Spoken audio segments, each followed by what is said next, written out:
Bawoni. Do you know Nigerian guys? Before you know it, Melzy's mayor of Birmingham. Did you hear this? Did you hear this? Mel's mayor of Birmingham. The jealousy that men feel when they're in proximity to successful women is something that needs to be studied. You have to get out of your end sometimes. Otherwise, you become Kemi Badenoch.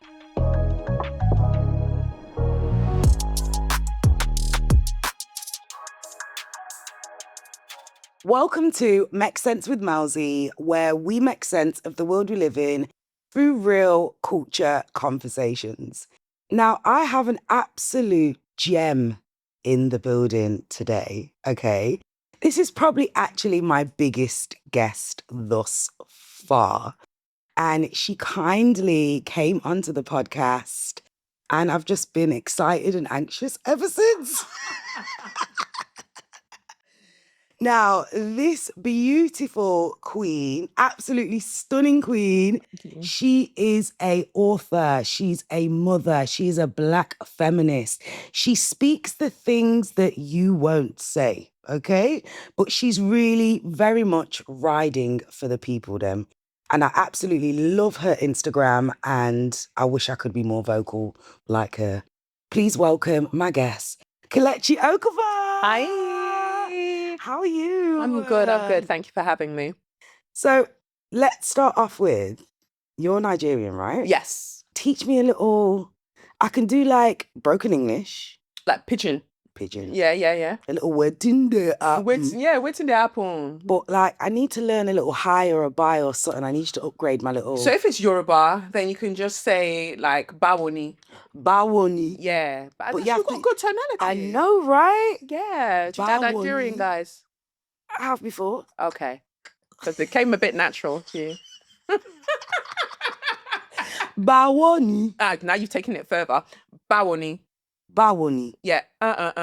Bawoni. Yes. Yeah. Yes. And that's literally Yoruba. You can work it out with the like it's like a drum. Dum dum. Dum dum dum. Yeah, because they go up and down, don't they? Boom, boom, boom. Like waiting there happen. Yeah, waiting there happen. Nothing no happen. Nothing there happen. And notice that even if you think about like patois and things like that, there is such similarities because it's the mix of like Igbo, Yoruba, all of that, and then taken across the Atlantic, and then it's got so you in Jamaica they might say unu. Oh no! Yeah, and when you say una, oh no, wash your skin. Oh no, wash your skin. Oh no, smell funky. No. You just piss out the tea. No. Yeah. And we say una. Okay. Una, I know they wash yourself properly. Una do ne. Wait, whoa. Say una. Una. No de. Wash cloth properly. Well, you just said it in patois. Okay. You see? So we say the same thing. It's the same sentence structure. So una, unu, it's the same thing. Yeah, so we kept a lot of the language. If you like break it down, we've kept a lot of the language across the diaspora. So that's always interesting to see. It's always there. I feel like that's why we're also rhythmic. Well, some people can't dance. Some people who can't dance. I have met. Are you? Yeah. I'm not gonna. I can dance. Oh, like you like yo, hold on. Yo, let me just say, cut it out. Like the two things, because I said there's three things you should be able to do as a Black girl. That's dance, cook, and camera. Now, I can't camera, y'all, but I can twist a little lock. I can do a little twist. I can do a little black. But held to the air, I can wind up myself. Good, thank God. I can TikTok. Thank God. Did you get what I mean? I think so, because I think when you can't dance, you end up in a conservative party. It's wild. Have you ever been around someone that doesn't have rhythm and you're trying to actually dance and it throws you off? You're just like, wait, what? What? Wait. What reality are you existing in? Like, what are you hearing? It's wild. Well, the sound waves making their way over to you. It's the weirdest thing, because I was in a club, one random mixed club, and I'm like, they want to play them dry ass Sean Paul commercial tracks. Come on, get yeah. And I'm just like, wind up myself. And she's like, no, not the I'm like, girl, the gyration. Girl, bye. Are you on a vibration plate? Like, what's going on? What is going on? But I can't camera. And obviously, I hope to have children one day. And I'm not trying to spend money on the hairdressers, because all the hairdressers business going on at the moment. They can dash you out of their house. They will dash you out of their house. or you ask for water. So don't, just be careful. Like, be careful where you're going. Yeah. Your hair's nice though. Like, how long have you been growing your dreads for now? Since 2021. I feel like the man them, their ones grow so quickly, but obviously testosterone and lies, helps. So I need to lie more to get longer hair? So I feel like mine, it's a gradual pace because I don't have the testosterone and the lies. No, I love that. Thank you. My mum's got dreads. She's got, hers have grown long, man. Wow. Thick as well. Like, I'm really Becky with the good hair, but more Shanika with the good hair. You get what I mean? My mum's got so nice hair. That's why I can rock a little pixie and it looks full. Do you get what I mean? And healthy. Yeah. So yeah, man. Big up mama. Mama, for the 9 months she'll carry me through. And under pain and suffering. That's what I literally sing to her when she calls me. So basically how we start the Make It Make Sense with Melzy show, we basically say something that don't make sense and something that does make sense. So for you, what don't make sense to you right now? The Labour Party. Why doesn't it make sense to you? Because, I mean, your origins, your roots are to be a socialist party. How did we end up where people them are starving, old people are freezing, nothing's happening, but we're still sending arms to Israel? Wild. Like, it's weird to me. I said we were going to have a problem from when I saw Sir Keir Starmer as the head. How are you going to have a Sir as the head of a socialist or historically socialist party? I knew it was downhill from there. I tried to get on board with the girlies, but no, that's not my ship. Yeah, I hear that. I mean, I'm not as much in politics as I probably should be. But I do find like the older I get, it's like, actually, you need to start. If I'm in Birmingham, I need to link up with whoever's running Birmingham, who's making change, because actually it starts to trickle down and affect us. I think you'd make a sick politician, especially for Birmingham, because the way you are so passionate about the bins, and all it usually takes is one thing. It's one thing that you see around you that pisses you off. Oh my gosh. And that's usually what sends you. And then you're like, wait, so there were other things. There was this, there was that. And then before you know it, Mel's mayor of Birmingham. Did you hear this? Did you hear this? Mel's mayor of Birmingham. I need to read more books though, man. I need those. You know how you have them words? You just know bag of words where I'm like, okay, I just talk so basic. No, you do not. The thing is, it's what resonates with the people. Some people know a bag of words and they're dumb as a box of rocks. Yeah. Like, they say so many things and they try and confuse you because they're using all this language. But when you really break down what they're saying, they haven't said a single thing that makes sense. That's true. Whereas the average everyday person doesn't need you to be looking up and down the dictionary. They just want to know that you care about what they care about, right? And you care, right? So that's what it is. You don't need to know the words. I do feel like people should read theory. Like, you need to know where we've come from to know where we are and where we're going. But outside of that, no. Yeah. No. And I think also learning like, not necessarily being a solicitor, but learning the laws. Because the laws are there for a reason. And I feel like, especially us as Black people, I don't think we know the laws probably as much as we should so that we can protect ourselves in certain situations. Do you get what I mean? But yeah, we're going to get into a whole lot of things right now already. So for you, Kelechi, what does make sense to you at the moment? Oh, what makes sense to me, I would say, is sunshine. Oh, talk about it. Vitamin D. I need some vitamin D and some vitamin D.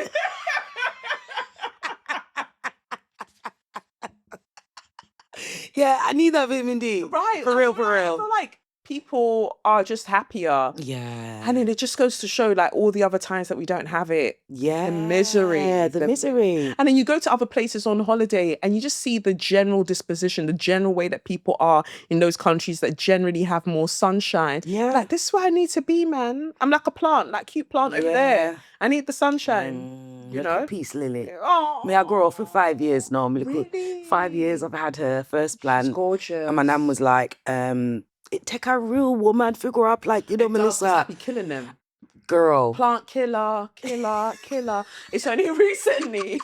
It's only in like the last 2 years. Funny enough, it's when I went on my ayahuasca journey. After my ayahuasca journey in Peru, my first sort of experience with ayahuasca in Peru, after that, my plant stayed alive. It was like the grandmother, Aya, she kind of recalibrated whatever it was in me. That's so cute. That was killing the plants. Oh, wow.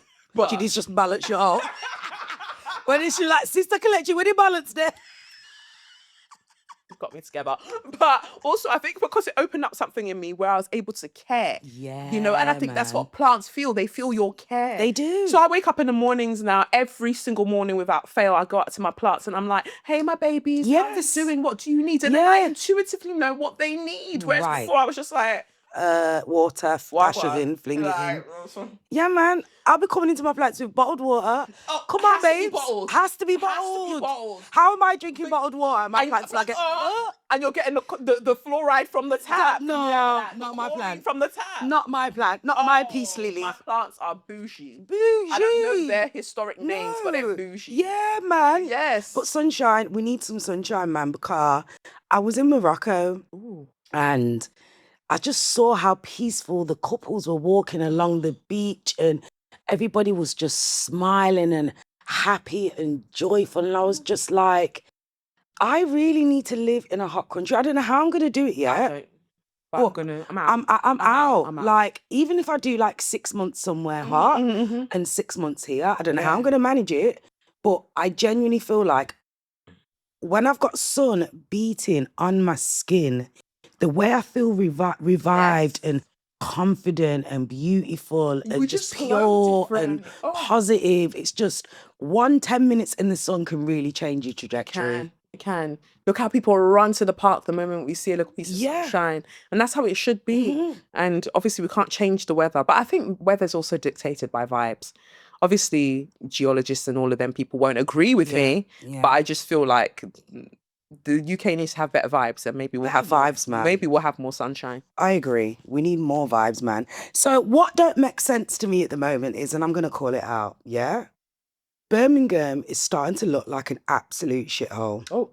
And I understand there's been a strike. I understand there's been problems. I understand there's been issues. However, the streets of Birmingham are looking so disgusting. I don't even want to invite people nowhere near Birmingham right now. That's how bad it's getting. There's certain areas that have got 25, 30, 50 bags packed up on a side road because they've not come and collected the bins. Wait, so the bin collectors are striking? They're striking. Because they're not being paid? They're not being paid properly. Oh, right. Right. So good on them for striking. Yeah. But the council needs to pay them. They're broke. But so then it's like, where's the money going? Because it's not like even before we were on the bin strike, the streets were super, super, super clean, because it wasn't that. Do you get what I mean? Now we've got to think about diseases that people are going to get. Rats are running after binmen online. It is getting wild. The pictures, it just makes you not want to be here, if I'm being honest with you. And like you say, it starts a whole other cycle of problems that they won't have the money to be able to deal with. Yeah. And I just, again, because money's not real, I really am interested in how cities are going bankrupt. You know, not just in the UK, in America as well. Was it Detroit or somewhere? Just places just declaring themselves bankrupt. Yeah. It's weird. It's very weird, because then it's like, I'm not bankrupt. I don't get a lot of money, but I manage my finances. So it's where the money's going. Where's it going? How are you managing your finances? Yeah. Who's being overpaid? Because there has to be a level of accountability as far as I'm concerned. But then you keep getting raises. And the MPs recently got a £2,000 raise as well, all of the MPs. So I know that Zara Sultana, I really like her. She says that her money is going to go towards, I think, between different charities, she's going to give her raise to them, because she can't stop them giving her the raise, but she's going to put it towards something, whereas the other MPs are just happy to take the money and go and chop it.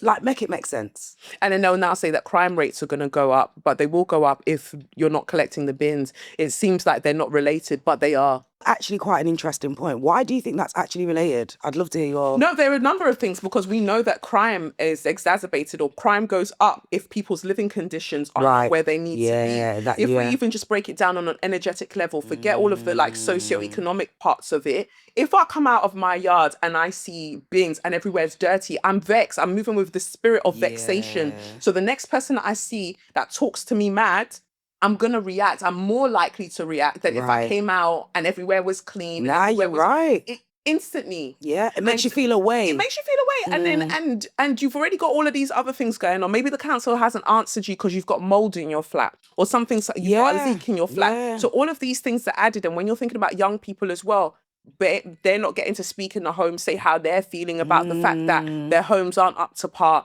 the bins aren't being collected outside. When we know that the reality that we exist in is a mirror for our internal state. So if this young person comes out their yard and they see that everywhere is just a mess, they're naturally going to feel that that is them. That is who they are. Yeah. You know, that they're not worth anything. Because if I was worth something, why does my surroundings look like this? Facts. And so they are more likely then, because of that lower sense of self or lower self-esteem, should something come their way, they're going to be violent. Nah, you're right. I didn't even look at it from that perspective. Maybe that's why I want to just cuss people out when I'm walking on the street. It will be. It literally will be. I'm feeling because your home is tranquil. Yeah. You've got your thing. You've chosen colours that should ideally keep you at peace. Right. And you step outside and then suddenly you're vexed. Right. Yeah, man. Yeah. So I think that in terms of engineering and how our cities are developed, they're actually not developed. They're not our cities, whether it's London, whether it's Birmingham, wherever you are, Manchester, Liverpool especially, these places are not designed for you to be happy. If you look at the buildings, the structure, the way that everything intermingles across the UK, the way that our cities, our places of living are designed is actually to make us depressed. Yeah, man. And then you have to fight so much against it and find peace within yourself and solace within your own situation. And that's hard. That's difficult. Yeah. Okay, so what does make sense to me at the moment? I'm like really booked and busy. I love that for you. I really love that for me too. I feel like I'm in a peaceful space where like everything seems to be going really well. And you know, sometimes you don't know that you're a baddie, and then it's like, nah. Actually, you're a baddie. Life reminds you. Yeah. Life reminds you, like, actually, no, I'm good at this. Actually, no, I'm good when it comes to voiceovers. Yeah. Yes, I am. You've got a sexy voice. Thank you. You have. Oh, I was looking at yesterday, like, yeah. Maybe I could do one of your voiceovers for your books. That would be sick. That would be sick. Edge of Life, Awakening.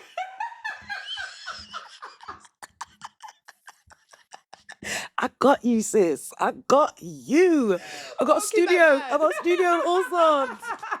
So it's just a nice space to be in where you feel peaceful to the extent where no one can rock your energy. Like towards the end of the year, I felt like too many people had access to me, access to my energy. Yeah. And I talk a lot about that on the podcast, like because I'm naturally an energetic, positive person, and I know I'm light in loads of rooms, I attract moths. Do you get what I mean? And now, as I'm getting older and I'm focusing on myself and being selfless, you know, and really just being able to say no to people, I feel like more and more opportunities are coming my way. And I absolutely just love that for me. That's what you deserve, man. Yeah, so man. You put in the work, you get the results. So yeah, I'm really excited for 2025. I did say 2025 was going to be my year. Good. And yeah, I'm claiming it.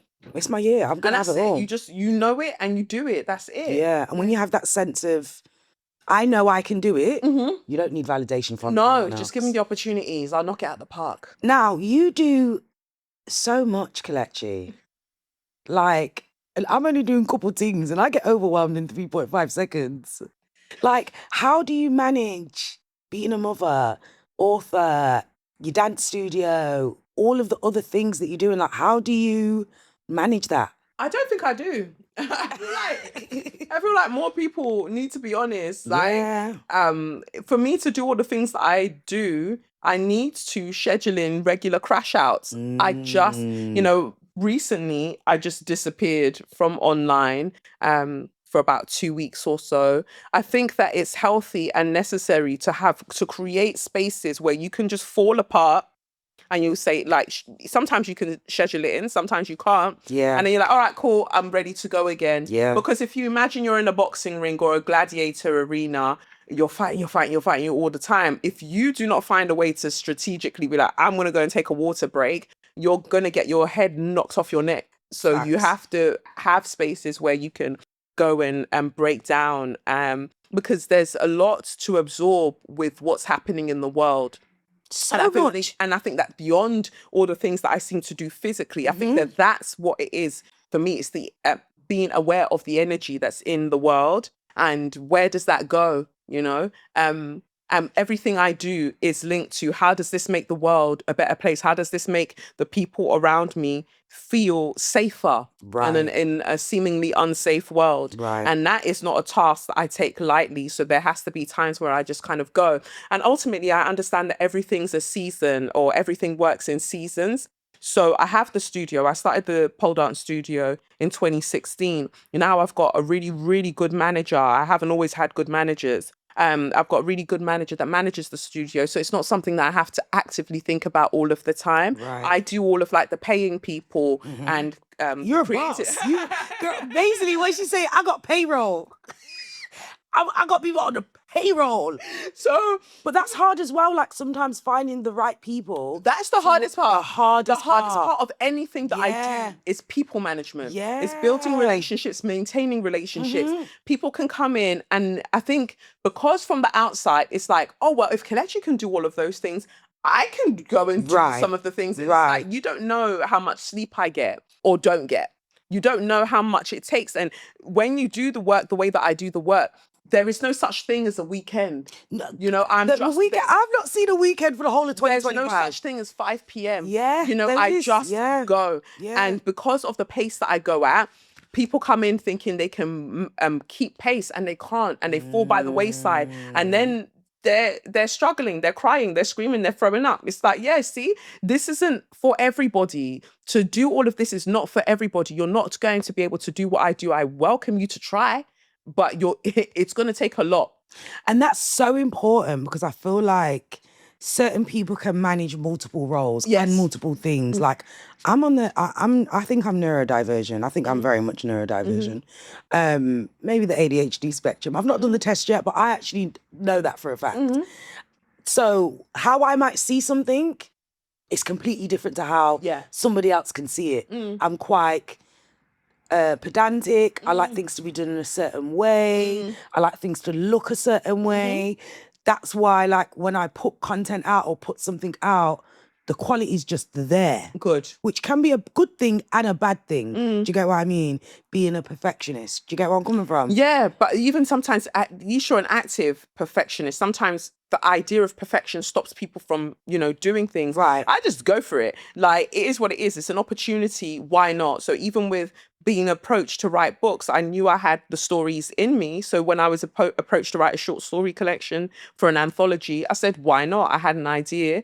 And then from that, led to a short story collection, Edge of Here. And then because it was a 2-book deal, then I had to write my debut novel, Awakened, and that comes out in June. I know Pause that. Don't just roll over that. The novel's coming out, Awakening. We are going to talk about it more in depth, but have you seen the cover?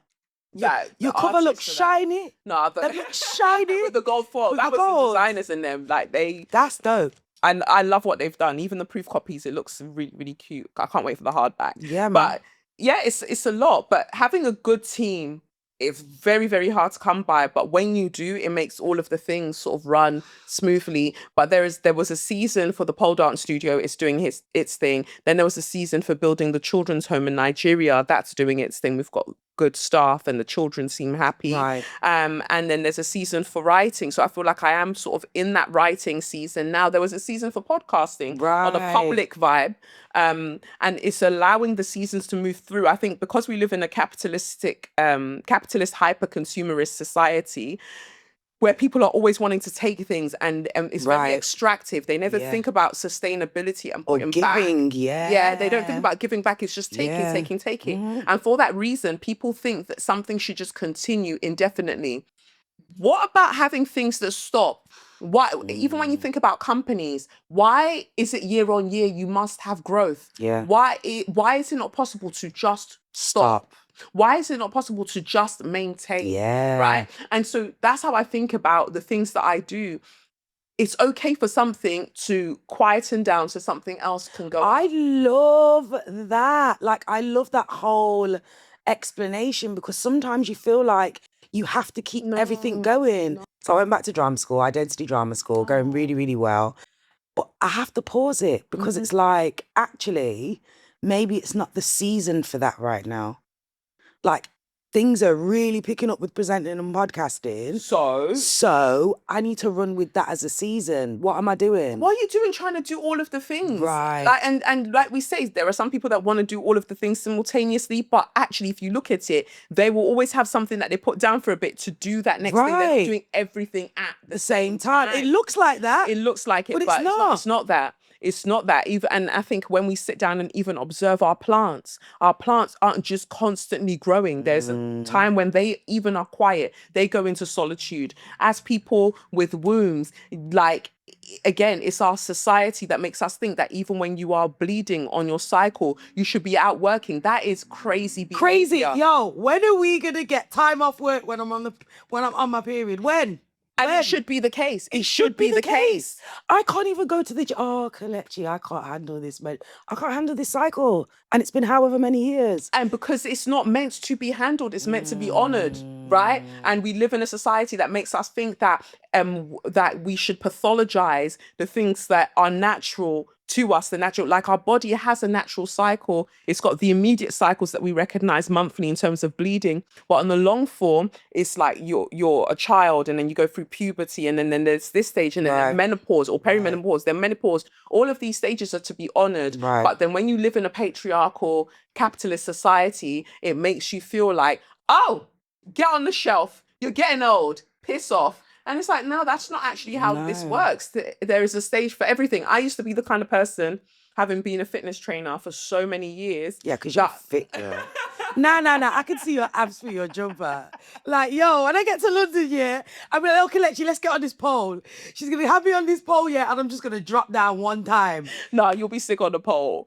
But I used to go gym and I'd be posting like, oh, even on my period, I'm still lifting 60% of the weight that I would usually. Why the hell am I lifting weight? It's not possible. It's not. Do a little walk, do a little yoga, tone it down, rest. Yeah. And so now I've restructured my life. And again, I was able to do this because of the womb healing that I've been doing with a practitioner that I love. She's a doula as well, herbalist, or an aromatherapist, Sakli Sesu. From when I started she's got this program called the Azoiwa program. It's pricey, but are you investing in yourself or you're not? And part of the program, you have a inner child ceremony as well. It is so beautiful. And I remember when I was about to do mine, I was like, God, okay, I'll do it, sure, but I don't see what's going to come up. When I was bawling. By the end of it, I was bawling. And it just went from that point onwards. It just made me think more about what time am I giving to honor myself. So now when it's time for my bleed, I'm taking things easy. I'm not filling up my timetable. I'm not doing all of that. I'm not filling up my diary. And then that's when you realize that you have a scarcity mindset. Then you start thinking, but if I turn this down, what does that mean for me? Right. Will more things come in? And that's when you meet yourself. That, so you won't choose yourself over money. Yeah. And this is the thing. One of my feedbacks on my tutor this term, because we did like a little performance, she says to me sometimes, she's like, I can see that you really want it. And I said, okay, cool. And she's like, that will really get you where you need to get. And I'm like, cool, amazing. But then she said something, I literally broke down and cried. And she says, I feel like you're not present sometimes. And that upset me because I felt like maybe I've not been as present in the moment as I probably should be because I'm constantly thinking about what's next, what do I need to do tomorrow? And when you have a busy couple of months or you've focused on this is what I want to do in the year, actually I'm not giving people my presence as much as I really should be. So it is that thing of being present, putting yourself first, investing in yourself. Not makeup, guys. I mean, you still want to get your Fenty, but investing in your health. We had a doula a couple of weeks ago, and she spoke about the toxins that we're putting on our skin, inside our body. The microplastics. The plastics, all of that kind of stuff. And I think just making your body more pure is the way forward because it's like you said, it's not just the toxins you put on, it's what you see, it's who you're around. It's a compilation of things. That's why certain people are turning cray right now. They are, and I think that ultimately, even like our society doesn't support it, right? I think it's interesting that Reeves, the Treasury MP, that woman, her, she's now saying that pubs will be allowed to open later. People will be able to eat out like they did during lockdown and things like that. That's all well and good. So you want to boost the economy by having pubs open later so people have more access to alcohol. But when we look at the healthcare system, you've cut the funding. When we look at social care, generally speaking, you've cut the funding. So people should go and add more toxins to their body. But when they do that, there will be nothing to support them down the line, right? And so it's, I was saying to you earlier before the cameras came on, that I find it interesting that when you go to places and you say, I don't want alcohol, I want this. Right. They are shocked. They're like, what do you mean? What are we meant to give you? Give me something else. Yeah. Why is this not part of the deal or the package? I must have alcohol. Wild. So, yeah, I'm looking all of these things. And I think that society is slowly making a shift. I'm not saying don't drink at all, but really everything in moderation. I know we spoke about this earlier. Yeah. I was already a lightweight. Yeah. I'm a natural high kind of babe. Like, I'm just vibes with nice food. Yeah. So I'm just vibes. I actually don't need alcohol or drugs to be lit. I'm already lit naturally. Yes. Right? Okay. I had a cocktail, right? I love a good mojito, passion fruit mojito. And I had a cider. That's a mad mix, but yeah. Mad mix. And we was at this show with Lil Cease and we did this live podcast thing. It was really cool, really dope. Up late at night, whatever. Next day now, me feel run down. Yep. I felt run down, like tired. My voice was gone. I felt I couldn't move. I needed to sleep all day. Knowing full well I had a whole weekend of hosting. Yeah. Right?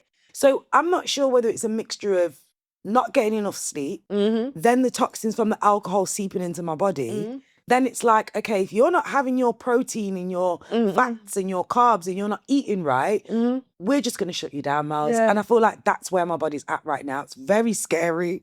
So I had to go to the shop, go check boss man, go get little soup. Let me go make a little chicken soup and dumpling and chow and yam and a scotch bonnet and... Because you go back to 2 days. Yeah, because you get back to what you know. And I feel like the more awakened one becomes, the more you start to really hone in and zone in with your body, your mind, your spirit.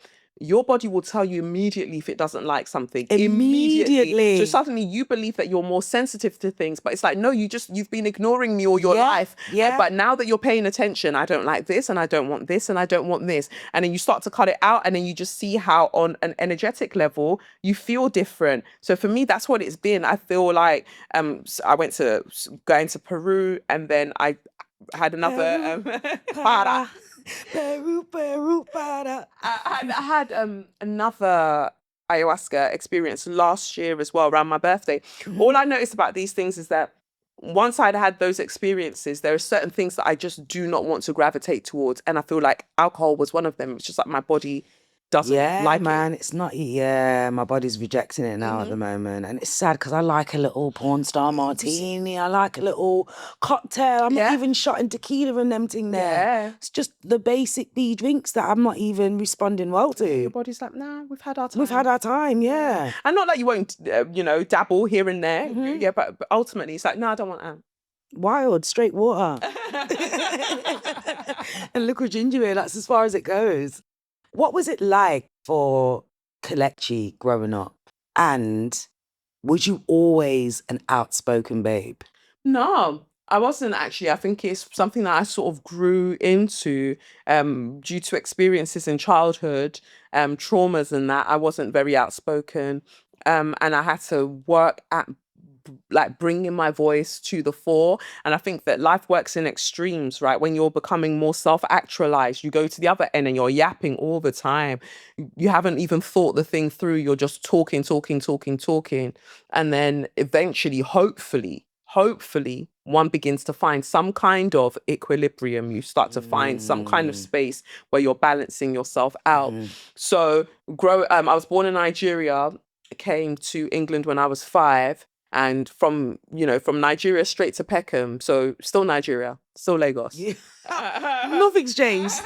But and I think that really helped me, that sense of grounding. Yeah. And it's so sad to see the way that the immigration policies are working currently, because it really, if I hadn't had that, I don't know what my sense of self would have been like. Being able to walk through Peckham and hearing people speaking Yoruba made a difference to, and then going to school and being around other black girls, because I went to an all-girls secondary school, that really helped. And then I went to performing arts school for college. Yes, I didn't know you was a jazz hand. Yes, a jazz hand. I know you did some recent directing, filming on the gram. I did see some of that. I made a short film. I directed a short film, so that will come out soon. And again, everything's always centered around black women, but not in a martyrdom way, because I do feel like there is this trend of people saying that their work and the things that they do, books that they write, whatever the case may be, is about supporting black women, when actually it's just exploiting black women. We know that the underlying narrative is that black women, generally speaking, are not respected in society, yet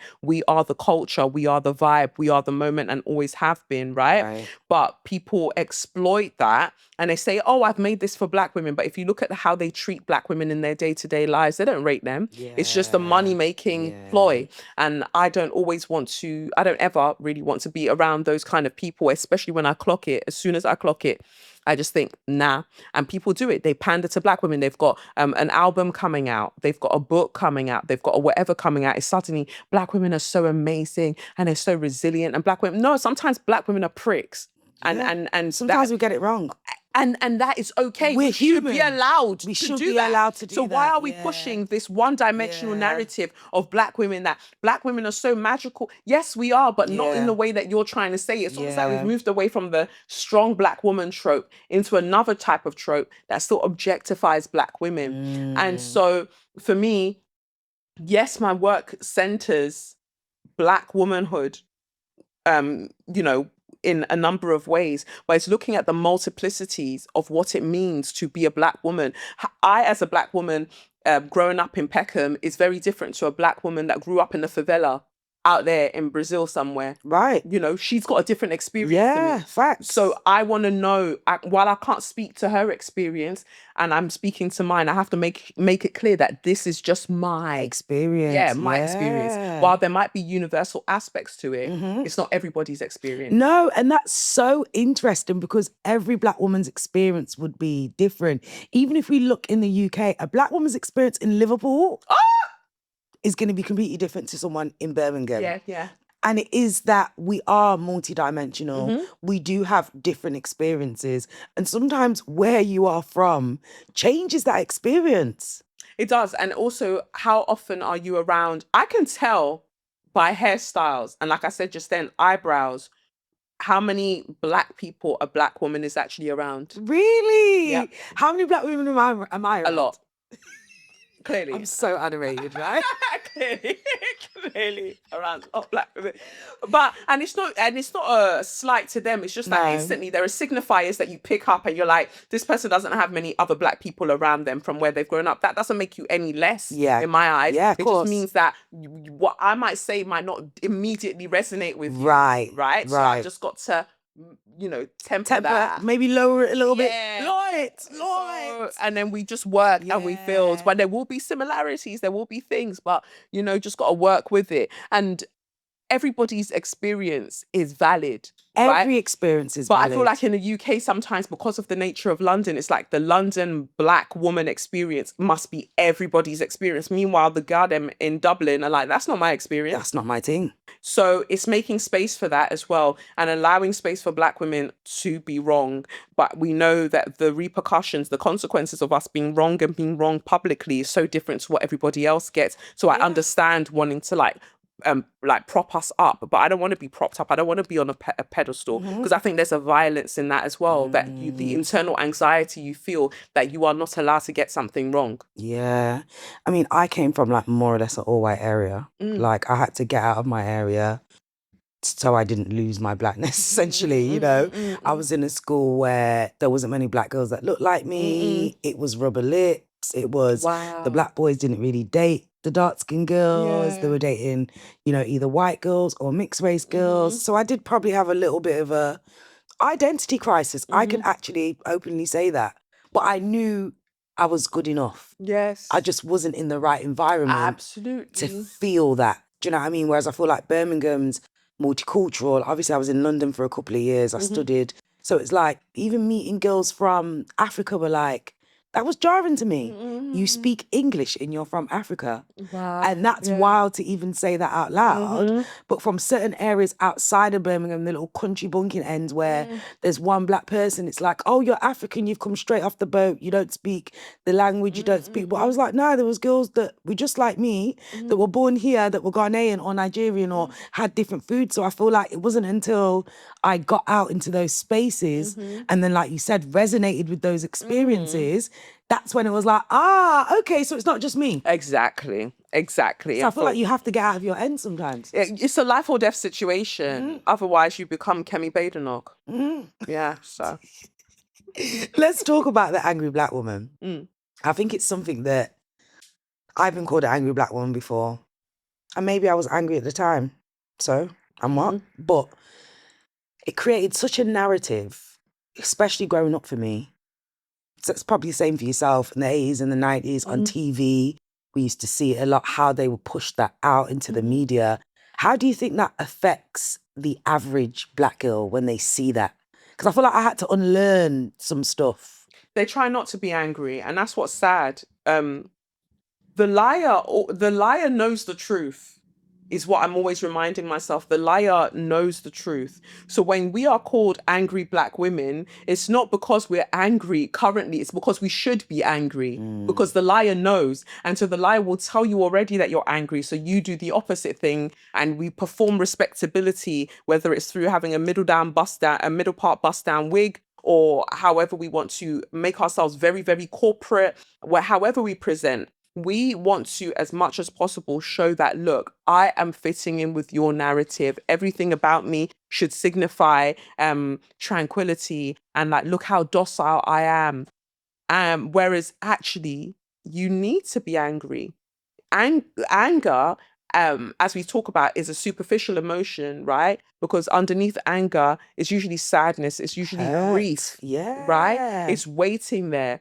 When have we been allowed the space in the collective sphere to experience the grief of having our countries robbed and pillaged and colonized, and then people stolen and taken to other places, and then raped and then criminalized for wanting to escape? They said it was a psychological defect to want to escape slavery, right? We were banned from swimming, we were banned from reading and writing, all of these things. Where has there been space to grieve all of that? Right. Where has there been space to acknowledge a diasporic amnesia, that you know that you are from somewhere, and you will not ever really know where that place is, or be able to speak the language of that place? You have every reason to be angry. You have every reason to be angry, because the anger is like I love a bit of sardine.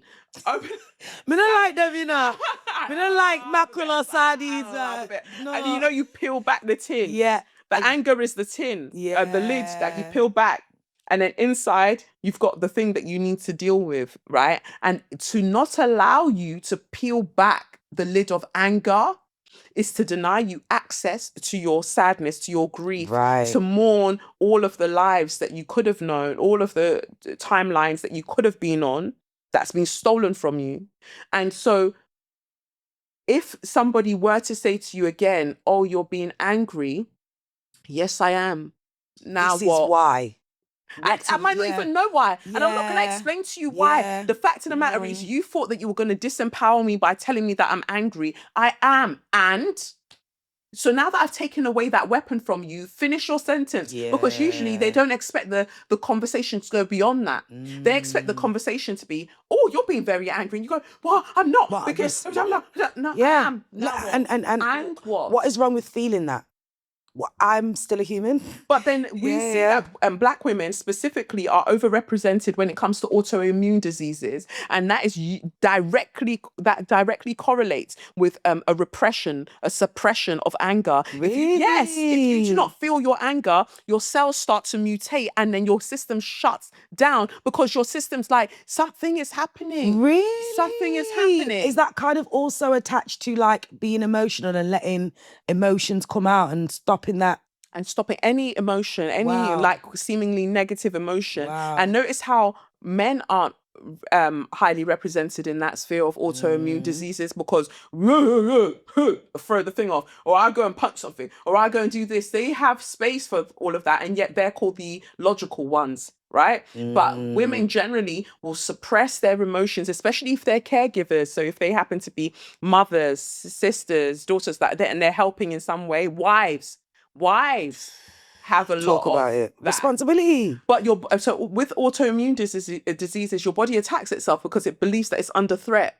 So it starts to go in on itself. And that happens because you've kept the anger, and then the anger is like impacting, the energy's impacting the cells. That's wild that you're saying that, because I actually got a overactive thyroid. There we go. For like 2 years, and it does run in the family, but it runs in the family. But go and look at your matriarch. So if you look at your mum, your aunties, your all of that, who hurt them? Yeah. And it's from all the grief that they've carried. And this is why we have to break away from the martyrdom of Black women. We have to break away from the strong Black woman trope. And we have to let the people in our lives know that I'm not doing this anymore. No. And instead we tell each other that, oh, the man did this, he cheated, he beat you, he's like, stay, because where you going to go? Be strong. No. That's how they learn. Real women endure. No, real women get the hell out. Yeah. And I know that we have seen statistics that when women try to leave is when men kill them. So I'm not saying I'll just run out and leave, but there's a strategized approach. So the inability, the prohibition of feeling our anger is killing us. And so it is important for Black women to feel their anger. Initially, one of the first books I was going to write before Edge of Here or Awakened or Strong Like Me, the first book I was going to write was going to be about how anger is a liberating force for Black women. And if they feel it, it will allow them to have so much happiness in life. The reason I am here and I'm able to do the things that I do is because I speak out my anger. And whilst people throughout the years have felt like they could mock me for it or vilify me for it, and we definitely know that a group of men online didn't like it, that I would just speak and say the things that I felt. But here I am being happier, finding a more of a sense of peace and thriving in different areas of my life. Yeah. And then they're still sat there somewhere with a hole in their sock. Yeah. So for me, it's important that, like, Black women, I'm not saying do it the way that I do it necessarily, but do what works for you. Find a way to move that anger it's like through you. Holding it. I've noticed, like, sometimes when I used to hold things and probably not talk about it straight away, and okay, how am I going to explain this properly? How am I going to say to this person this? And whereas now it's like I'm so in touch with everything now. It's like I feel it and I'm like, whoa, I'm on the phone. Yo, listen, this has made me feel away. This has actually upset me. This is how I actually need you to love me moving forward. If you cannot love me moving forward in this way, I'm going to have to remove myself from this situation. And that's what people are scared of. Exactly what you said there, Mel's consequence. Right. Like, if I feel this anger or if I set this boundary, this person will leave. Yes. I think collectively we suffer from abandonment issues. Collectively. Individuals might be like, I don't care. Collectively we suffer from abandonment issues. Who wants to be on their own? Who wants to be ostracized from the community? Right. You know, like, Blackness has been made such a members club to the point where you say, oh, you're invited to the cookout. You're invited to the cookout, where we invite people into Blackness. Now imagine that you're the one that gets your Black card revoked. Right. Because you set a boundary. You said, I don't want to do Black. Am I Black this way? Right. And so for me, that's why more than ever, it's important for me to speak my truth, mine. You know, and it's one of my truths, right? And truths have a way of shape shifting. But I do know that if Black women do not feel their anger, they're going to pass that down. And so carry it. There's something as epigenetics. Okay. Where your cells, because they mutate, when you have children, they get the mutated cell. And so this is how trauma is carried through. And so, yes, you might not have experienced the grief. You haven't. And you don't know why you're melancholic. You don't know why you're sad. But your great, great, great, great, great, great, great grandmother, when she was whipped, when she was raped, her cells changed as a result of that. And then she birthed all of these people, and those cells continued, and then the cells made it over to you. And so you're carrying her trauma. So you have to do something before you pass that trauma on. So you have to heal that. So when we talk about breaking generational curses. We're not talking about curses, we're talking about patterns. Right. And so if you can start doing the work in a way that you're shifting your cells, you're shifting your cellular makeup to make yourself happier, more peaceful, the likelihood is that when you have a child, that child is carrying less of that grief. Yeah. And I feel like, that is so, that 100, it makes sense. What you're saying actually makes sense because energies also are real. So even just, I know I had the doula on previously before and she was like, people talk about doing the baby shower or getting presents. And it's like, actually get your body in the most peaceful state of mind before you have a child so that you're able to have that birth flows like water. And I didn't even think about it until she said it.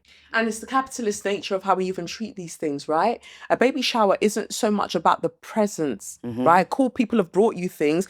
It's about community. It's about people committing themselves to the fact that they want to be on this journey with you because you cannot raise a child in isolation. No. That is why society looks the way that it does, especially in the Western world. Not anywhere else specifically. In the Western world, you and your partner, if you have one, you leave that hospital with your car seat, your child in the car seat, and that's it. You both now have to figure out this child. That it was never meant to be that way. It's meant to be a community of people coming in. Have you got food?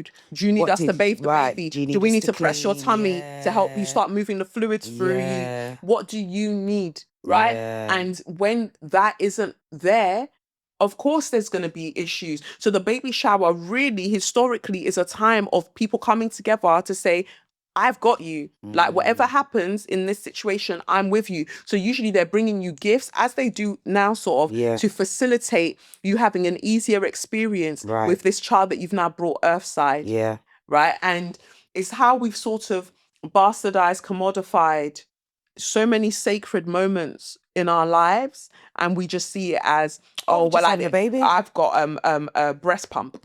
Because you're right, it can get chaotic. It can be a lot. Some women lose a baby just before, like, people experience different things during those periods of times. And, I'm not getting any younger. I don't have them 30-year-old eggs, but, But don't think about it like that because, again, actually, that's a scientific myth. No, now, statistics have shown us that more women over 40, there are more women over 40 having children than teenagers. Yeah. So when they're talking about teenage pregnancies, and also, who's getting the teenagers pregnant because it's not other teenagers? Girl.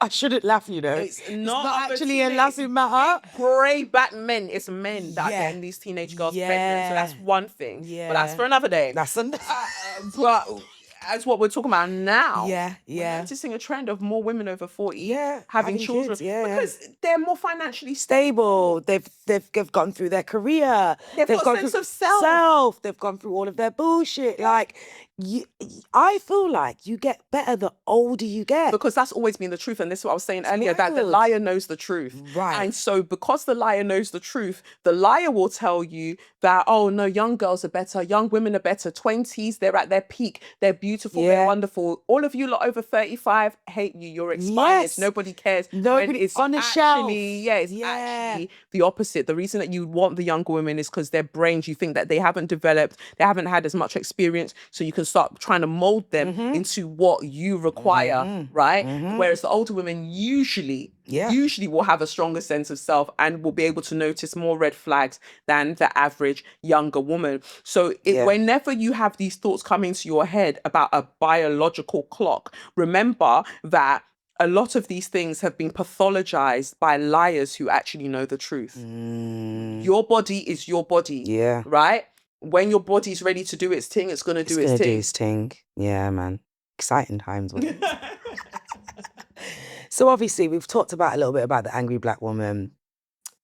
I want to kind of talk a little bit about colorism because it's not something that I've actually touched upon as much on my podcast. And I feel like you have to have the right person in the space to have that kind of conversation because not only is it sensitive, I feel like not everybody gets it. Like I've had to explain to certain girls, this is what's actually happening. Yeah. And they're like, nah, it's that's not happening. It's bullshit. And it goes back to your original point of every black girl's experience is different. Yes. Have you experienced personal colorism yourself along your journey? All the time. I don't think that you can even pick out specific moments because it's so intertwined into society. And I know that certain things happen the way that they happen. Like one example that comes to my head, that's not necessarily colorism. We're looking at that through the lens more of racism. But when GB News, Dan Wootton ran a piece on their godforsaken network, and he said that I was the new face of anti-white racism. This was what, 2 years ago, was it?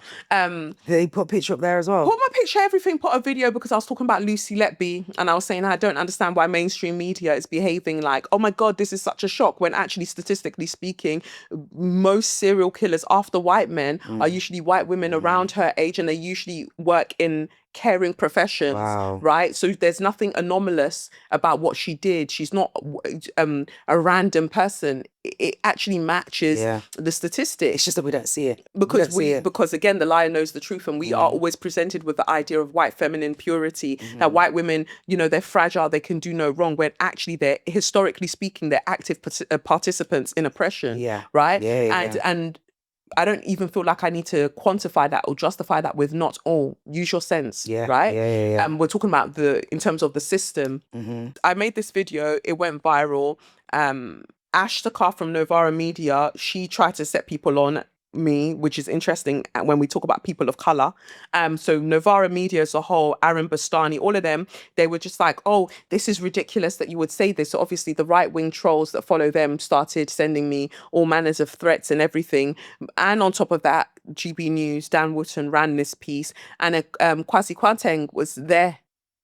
He was sat there, and he voted me as Jackass of the Week because I made this video about Lucy Letby saying something that is really common sense if you think about it. And I got a whole heap of things sent to me. People saw this. It was out there. It was Carnival weekend, I remember. It was out there. A black man I was speaking to at the time, in a kind of dating capacity, who actually works within this industry. I remember him saying to me, oh, but I guess that's part and parcel of what you do, right? So that's what would happen. No, oh, that sounds terrible. I'm so sorry that happened. No, it was like, and then for another day, the jealousy that men feel when they're in proximity to successful women, relatively successful women, is something that needs to be studied. Because to him, it was just like, well, that's what you deserve for being so out there. So I remember all of that happening. Everybody's seen it across the social media sphere. And then a couple of weeks... Social media sphere. Right? A couple of weeks later, we've now got a white woman who Dan Wootton speaks about madly with Lawrence Fox. Immediately, he's fired. Immediately, him and Lawrence Fox, they're suspended. They're off. The show is off. Wow. Done. Because they said something. And what they said was gross. Right. But it's just like, oh, so for a white woman, we shut this down. All the people that complained to Ofcom about what was said about me, Ofcom came back and said, well, they did give her a right to reply, but you didn't use my reply. You didn't use it. You went with a tweet of mine. That wasn't my right to reply. So it was targeted, right? So that was, and Kwasi Kwarteng, and I've always said, when I see him and his discombobulated hairline, he's going to get it. But I noticed that, and I thought, oh, so for a white woman, black men were rising up to write their think pieces. But when it was happening to me, the same black men, you weren't writing your think pieces then. Right. So it made me think about the fact that who are we protecting? Who are we protecting? We protect based on color, who we see as a perfect victim. And because she was white and I believe blonde, she was, that's the perfect victim. We can all show up for her because there's going to be more success in supporting her than supporting the black woman. And with this plays out in different ways. Like I said, that's not so much colorism. We're looking at race there. But I feel like the lighter you are, the more you are seen in society as more feminine, therefore more deserving of protection. The darker you are, not so much. Yeah, I'll be protecting myself in these streets. Like, why for that? And then if you've got more slimmer features, like slimmer nose, slimmer features that to them ascribes more to Eurocentricity, that they feel like you look more European. Yeah, featureism. Do you have long straight hair? Do you have softer hair? As some people would call good hair. All of these things, if you have those things, you are more likely to gain points that allow for people to see you as feminine. Right. And so they'll protect that. But it's all the kind of metrics are always changing, and the goalposts are always changing. And I know that there was some backlash a while back when black men did a photo shoot and all their children were light skinned, or a lot of their children were light skinned, and they didn't want to have that conversation. They were like, "Don't talk about my child." Nobody's talking about your child, but we are talking about the general theme of how all of this plays out. And then people will be like, "But you can't talk Kelechi because your child's biracial." But I wasn't talking. I wasn't, and I feel like there are differences, but that isn't, again, to go into today. There is you lot literally write it into your songs. I've never written a song and said, "Or the light skinned man them, or the white man them." I've never done that. But you lot will write songs and then say the light skinned girls. I like my light skin, yellow, red bone. I didn't do that. I date across the board. I'm like the United Nations. Do you? But I'm more active. I might date across the board. Why not? The madness is across. You know, so if you're gonna experience the madness, taste the rainbow. Experience all of it. Experience all of it. Yeah, and I think it's interesting because I feel like I've experienced colorism in many different ways, especially coming from where I came from. Like, even at a young age, I didn't get it. I didn't get it. I feel like I was a deep one from young. Like, I was in class like, okay, so I'm going to learn about Black history. This don't make sense to me. This system don't make sense to me. But I just feel like sometimes when you are speaking to dual heritage people, they don't necessarily get it. It depends on who the parent is. And it depends on who the black parent is. And also it depends on the emotional, mental state of that black parent. Because I think sometimes people use the shorthand and say, "Oh, I can tell that they've got a white mum." Yeah, but there are some white mums that are actually about it. They're about it. And they do their due diligence. And at the same time, there are black mothers specifically that are disgraceful. You know, when it comes to dealing with this stuff, they have internalized colonialism and whiteness to such a degree that they're of no help to their child, you know? So again, I keep coming back to this thing of like, it isn't one or the other. Everybody's mad. It's just trying to figure out the extent of everybody's madness and how do we navigate this, you know? Because black women who have biracial children, whatever the case may be, they're not exactly off the hook either. Because then are they doing the work? How much? You can't just say by virtue of them being black that they've got it sorted. Generally speaking, they do have more of a cultured thing that they can pass on, but not all the time. Not all the time. I've met people with black mothers who have a time. I agree. And then I've got friends that have got a white mum, and her white mum's growing this and growing that and understands and has been around that so much that, okay, she identifies as black. And it's like, if you identify as black, cool, I'm with you. Do you know what I mean? But when you actually talk to people and you find out about their parents, it just gives you more insight into, you know, where they're coming from. Because I have dual heritage nieces and nephews, and I'm always trying to, you know, what you want to eat today, babe? What you want? You know, one will come with, I want ackee and saltfish. I'll make it ackee and saltfish. Or I want chicken and rice. I'll make you chicken and rice. And then one might be like, "Oh, can I just have chocolate and sweets?" No, babes. But, you know, I think I take that responsibility of being an auntie and being that one of those black female figures that to making them understand certain things like that you identify over here as well. That you've got all of it. You don't have to choose one or the other. You are a mixture of all of these things. You are an amalgamation of all of these histories. Live that, you know? And I feel like that will start to change though. Yeah. You get a lot of slack online. I'm at an age and in a space where I love myself. You can't really say nothing to me that's going to rock my boat. But you've had like people come at you from different angles for different things. You know what I mean? You're outspoken. You say it how it is. Rather than just being like, I don't like what Kelechi's saying, let me come off her page. Why have the need to comment and put in your 2 pence and do you get what I mean? Like, certain people you don't really want to, you like a battle rapper, but for social media. You don't want to battle rap with Kelechi. You know, like you don't want to battle rap with Nole. You don't want to battle rap. You don't want to battle rap with her. Like certain people, you just don't really want to go there with. How do you manage that level of criticism online and still remain yourself? I don't know. I think it's something that you learn over time. I was saying yesterday when we had our chat that actually the internet is an empty space. More time you're arguing with AI, you're arguing with trolls, you're training AI by arguing with them. Right. And I have felt like for a long time that certain government agencies have paid troll farms, even if it's just a little £5 a month, that whenever I say something, in order to discredit me, that these trolls should just show up and be like, oh, aren't you with a white man? And the reason I think that is because anybody who's actually dedicated to trying to get on my nerves, you need to update your information because you should have learned by now that that doesn't bother me. You were married to a white man, yes? And here you are on my page. Yeah. But ultimately, all I think about when people write that is, or write anything to me, is that I've moved you.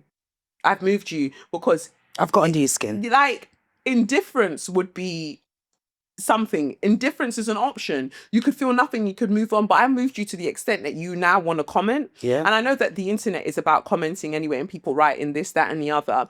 But Call with an intellectual. They don't have it, but that's the whole point, that they don't have it. And the that's... general reading age in the UK is like 9. Really? Yeah, so... Wow. And there are agendas. People all have agendas. They all have things that they're trying to push. I don't really care. Ultimately, I feel like the deeper that I've gone into my spiritual practice or trying to learn more about myself, I'm in a really internal space. So when I share something online and I say something, I'm only sharing a little snippet of what has been ruminating in my mind. You're not even giving the full 900. Yeah, because if I now start, you will send people to carry me. You'll send people to carry me. Yeah. And so I'm just giving you this snippet and off it goes. Yeah.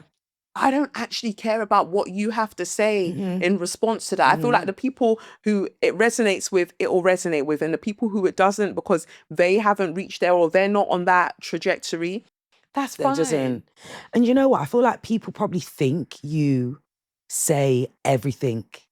They probably think, it probably looks on the offset like she says absolutely everything. And I know for a fact, like, there has to be a level of separation. There has to be some kind of boundaries that you might not necessarily cross unless you really need to. I think I say probably like 5% of what I actually think. Yeah. And that's the 5% that I think that I'm confident in my stance. Everything else, the other 95%, I might not be as confident in my stance. I don't think I've got enough information currently to be able to speak on that. Right. And I know that I don't know everything at all. I know nothing, right? So I'm just trying to figure this thing out. And if I feel like, oh, I think I figured out this little tiny bit, I'll share this. And I think that's so important. Like, I won't necessarily talk about topics that I'm not fully clued up on. Because I don't want to look like a dickhead. Do you get what I mean? Like, so if I bring someone in to talk about that, I know they've done that research on that specific topic. Whereas I feel like some people online just divulge, this is what I think, with no facts, no figures, no research, no nothing. How do you kind of like set boundaries when it comes to mother, personal Kelechi, I'm in myself, to Kelechi online? How do you create that boundary? I think they're just naturally separate. What I think... They don't look separate though. That's wild that you say that. I don't show my child online. I know you don't show your child online, but in terms of like, how can I put it? Like, you talk so freely about certain things. Yeah. It feels like we're in your living room, even though we're not. And that's... Do you get what I mean? Yeah, I think that's probably the beauty of how I communicate. But my thoughts only ever stay with systems. I don't go, oh, come and cook with me, or come and know this. And I think recently I've started talking a bit more about like dating bits, but it's because I know that also feeds into a political thing that I want to talk about, right? In terms of how mothering has been, all of that, I don't bring anybody in. I think people who listen to my podcast might know a teeny bit more, but generally, again, I keep things very focused to this is what I think. It's not who I am, right? And obviously part of what I think is who I am, but generally speaking, I only ever share my thoughts on things. But in terms of my life, that's not up for grabs. That's not for... And I love how you create that separation. But I think also you said something key there, like what I think is not who I am. And people really get that misconstrued quite quickly. They think, oh, this person said this and this is how they are. Yeah. Do you get what I mean? And actually, your thoughts might change. And that's it. I always you grow, you learn. I leave space for like, I'm growing. This is what I'm thinking, and this is what I saw on the news today, and this is what I'm sharing with you today. But generally, I think my personal life, I've always just kept away because I don't see why that would be a public thing. I rate people who want to share all of that. They want to show their children, they want to do all of that. That's for them to do. But for me, No, I'm here to talk about one thing and one thing in particular, and that is liberation. And outside of that, I'm not willing to share anything else. That again, that might change. But the level of the maturity that the internet collectively currently has, it doesn't deserve me. It doesn't deserve more parts of me. Yeah, man. And you got to keep something for yourself. All of the things. All of the things. They grow in, sometimes things grow more beautifully in the shade. Yeah. You know, you don't have to have it all there. And It's for true. people's scrutiny when they don't know anything. And people are giving advice online. They don't know anything. People are seeing a snippet as well. And that's what you've got to understand. The moment you show a snippet of your personal life, you're going to need to show more, because then you're going to have to justify, oh, no, you wrote this comment, but actually there's this and there's this. No, just keep it all off. Keep it all off. What advice will you give Black women to stay as whole as possible in this very cold Western society world and beyond, to be honest? I would say that the only advice is divest from lying. Divest from lies. For a couple of years back, I gave up lying. White lies, any sort of lying, I gave it up. Just stop lying. Don't even try and twist the truth in any, just stop lying, because that's the greatest gift you can give yourself, because so many of us lie to ourselves about what we want, who we are, what we need or don't need. And I think the moment you can start practicing truth daily in every single aspect of your life, it really changes how people deal with you. So it means that if I'm irritated with one of my agents, I will let my agent know I didn't like how that was done. I'm not doing corporate speak. That should have been done differently, you know, because I feel like sometimes corporate speak is also lies. Right. That shouldn't have been done that way. People who work with me, I'm very clear. I'm never disrespectful, just very clear that this should be this way, or I think that could have been done differently, whatever. And I think especially when it comes into relationships as well, this isn't working for me. Yeah, this is not what I need. Yeah. I need this. You can't do that. All right. No problems. Yeah, man. Deuces. And be prepared for it. So divest from lying and be prepared for the consequences. That is so beautiful, because I would say I'm a woman of truth. I'm very honest. What you see is what you get. If I'm upset and vexed, you're going to see I'm upset and vexed, man. I can't not lie. You know, probably my years of lying as a child and my dad beat it out of me. But it's like, you're not going to beat me, so why wouldn't I lie? That is my main thing. Who's going to flog me? Who's going to beat me up? Who? Like, the only reason I would not be telling you the truth is because I'm scared of what you can do to me. Right. And I'm not scared of you. No. And I'm not scared of any consequences. If it's a relationship, the worst you can do, is leave. Okay. All right. That means that by me speaking my truth and saying who I am, it didn't suit where you are. Yeah. Cool, at least we know. You know, and now I've opened up the door for someone that is willing to, meet me where I'm at. Big. Kelechi, I can just speak to you for hours, man. Hours and hours. Tell me a little bit about the book, because I really want to get this in. Awakening. It drops in June. Tell us just a little brief on what to expect. All right, so the book's called Awakened. So I've been like talking about the book Awakened, and she's like, no, the book's called Awakened. Melzy's version is coming out. That'll be the next book, Awakening. You better correct me, boo. You better. Awakened comes out 26th of June. It follows the story of a woman called Pels. She's a journalist, and she really wants to research why young black children are going missing and being found by bodies of water, like dead by bodies of water. Happening right now. Which is happening right now. And and so her editor doesn't want her to cover it, but tells her to go and cover a spirit vine ceremony in Benin. And because there are currently protests happening in Benin, in the story, in that world, there are protests happening in the Republic of Benin because the local people are frustrated that white companies are coming over, starting these retreat centers, using their sacred spirit vines to hallucinate and have spiritual awakenings. And yet they, as the people who live there, are getting nothing from this. And then their heritage and their culture is being taken. So he sends her over to go and investigate that and also take part in these said ceremonies. And when she goes to take part in the ceremony, she realizes that she's got like dormant superpowers. I feel like we all have our own superpower. And that's my point. You know, ultimately in the story is that we have superpowers. Maybe we don't have her superpowers, but we all have the innate power to be able to change the society that is killing us and it's killing our youth. Yeah. And it sounds very serious, but there are sexy moments and there are sexy people. And there's a humanoid AI who's running for mayor of London and he's sexy too. Oh. So is that where the voiceover's going to come in then? Hello. I'm the sexy AI. Because I remember one of my agents was reading it and she was like, okay, I know I shouldn't say it, but the robot's kind of sexy. Come over here, AI. So yeah, for me, it's a beautiful story of reminding Black women of the power that they have. I've turned up the volume on everything, so she's got all of these amazing superpowers, but it's because I believe that there are powers within us innately that we do have, that if we were to tap into them, despite heartbreak, despite self-doubt, if we were to tap into them, we could literally not just change ourselves, but change the world. Yeah, I absolutely love that. I'm so excited. I thought it was out already and tried to buy it on Amazon the other day. It was like, no, pre-order. Yeah, pre-order. So then that site and Jeff. Yeah. But what they'll do is that they usually send it to you a few days before even. Cool. So that's why it's good to pre-order. And also on a very strategic level, if people pre-order, it gives me more of a chance of making the top 10. So when Edge of Here came out, I made number 15 in the UK the first week it came out. Yeah, and that was a really big deal. But I love your voiceover for that because I bought the Audible.